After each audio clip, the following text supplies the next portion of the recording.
Hello students, very warm welcome. तो बात करते हैं आज के पेपर की 28 जनवरी मॉर्निंग शिफ्ट।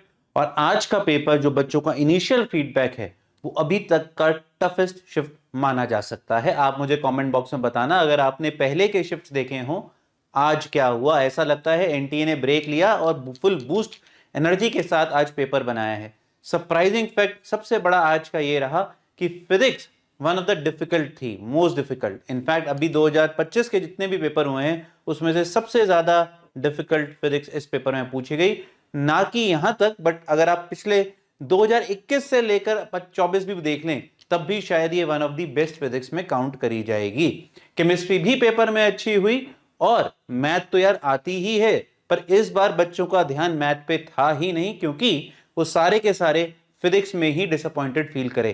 तो अगर हम एक क्विक ग्लैंस देखें तो फिजिक्स में जो टॉप मोस्ट डिफिकल्ट रहा, क्यों? क्योंकि जो सबसे ज्यादा डिफिकल्टी फील हुई वो किस लेवल पे हुई कि बहुत अच्छे लेवल के सवाल बने, कोई भी straight forward formula approach question नहीं था। So if you are only well prepared in physics तब ये फिजिक्स हिलेगी। और जो डर था हम लोगों की यार 2025 में फिजिक्स डिफिकल्ट बन सकती है, ये पेपर उससे भी ज्यादा डिफिकल्ट बना के इस बार दिया। दो क्वेश्चन ऐसे भी देखने को मिले जो कि कार्नोट इंजन की एफिशिएंसी, और एक कहीं बच्चों ने बोला कि रेनॉल्ड नंबर के ऊपर भी क्वेश्चन पूछा गया, जो कि दोनों सिलेबस से हटे हुए हैं। कमेंट में जरूर बताना। 3 रोटेशन 2 फ्लूइड, तो जो वेटेज है वो वेटेज देखने का मौका नहीं मिला क्योंकि जो जो चैप्टर से क्वेश्चन आए वो या तो बहुत ट्रिकी थे या फिर वो लेंदी थे, और इसमें डबल लेवल स्टेप क्वेश्चन पूछे गए। ऐसा नहीं था कि सिंगल फॉर्मूला बेस लगाया और क्वेश्चन, हर जगह कहीं ना कहीं ट्विस्टिंग थी। इलेक्ट्रोस्टैट्स तक का इक्विपोटेंशियल सरफेस का जो सरफेस की इक्वेशन निकालनी थी, बहुत ही बढ़िया सवाल आया और कहीं ना कहीं तुम्हें जेई एडवांस को याद दिलाएगा ये पेपर। केमिस्ट्री की बात करें तो केमिस्ट्री में भी ऑर्गेनिक कम देखने को मिली, कई बच्चे कह रहे हैं, कई बच्चे कह रहे हैं फिजिकल कम देखने को मिली। आप बताना कौन सा कम था। और जो इनऑर्गेनिक थी वो भी डबल लेवल गेम था, प्लस स्ट्रेट फॉरवर्ड नहीं। जैसे आयनाइजेशन का चार्ट दिया और उसके ऊपर जो सही आंसर था उसके अंदर की प्रॉपर्टीज निकाल के पूछी, तो डबल लेवल का गेम था। तो थोड़ा सा एक तरीके से मान के चलो पेपर के सिनेरियो में टाइम कंज्यूमिंग हो गई। बच्चों का कहना है कि यहां पर इन दोनों को करते करते में ही उनके 2 घंटे से ऊपर निकल गए, यहां तो हम पहुंच ही नहीं पाए। तो यहां पर अगर मैथ्स की बात करते हैं, मैथ्स एज यूजुअल थी, यहां पर कोई बहुत ज्यादा नहीं थी। बोर्ड डेप्थ बच्चे बता ही नहीं पा रहे क्योंकि वो अभी इसी के शौक में लगे हुए हैं कि हम फिजिक्स को कैसे कोप अप करें।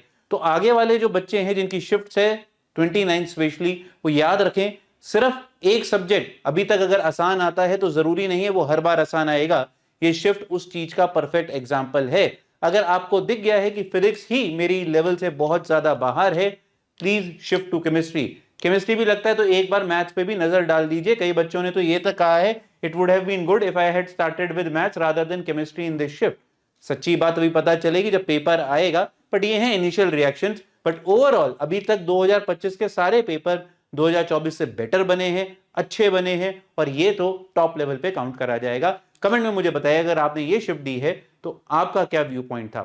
जिनका बचा है बच्चों 29 तारीख वाले, अब टफ आ गया तो इससे हमारा क्या होगा, घबराने की जरूरत नहीं है।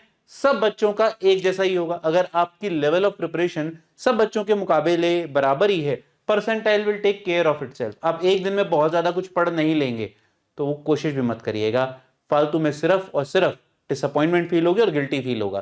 पेपर अभी खत्म होने दीजिए, कल के बाद फिर से जोर शोर से पढ़ाई शुरू करिए अप्रैल अटेम्प्ट के लिए। God bless, keep working hard.